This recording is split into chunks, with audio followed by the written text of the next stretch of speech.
As part of your study on Soviet control of Eastern Europe, you will need to understand the causes and consequences of the building of the Berlin Wall in 1961. Causes.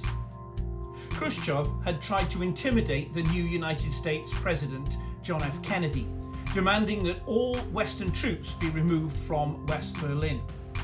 Kennedy, however, had refused and had tried his own tough approach to communism by financing the forces fighting the communists in Vietnam and Laos, and in helping an invasion of Cuba.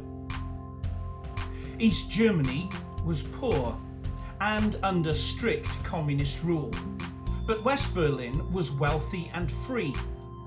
Many East Germans worked in West Berlin and saw this. By 1961, 3 million had fled to the west through Berlin, and as the Cold War tension grew, more left, fearing that the border would eventually be closed. By August 1961, the flow was 1,800 a day. This was an embarrassment to Russia, which claimed that communism was the better system. But also, many who left were skilled workers, leaving problems for East German industry. The Russians claimed that the Americans were using West Berlin for spying and sabotage.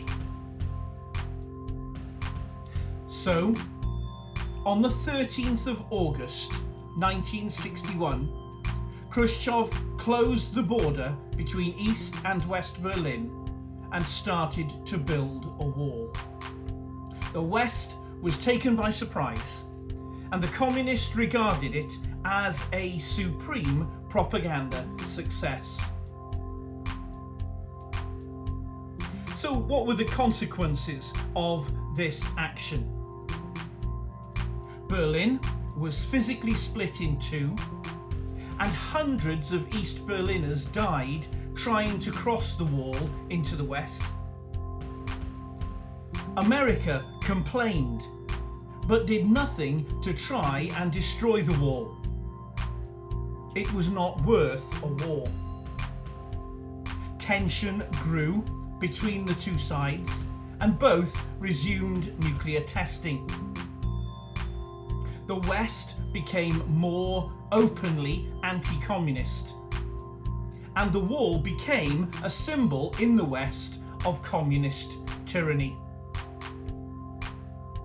President Kennedy visited in 1963 and famously used these words at his visit. There are many people in the world who really don't understand what is the great issue between the free world and the communist world. Let them come to Berlin. There are some who say in Europe and elsewhere, we can work with the communists. Let them come to Berlin.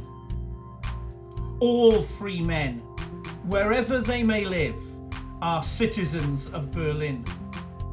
And therefore, as a free man, I take pride in the words, Ich bin ein Berliner.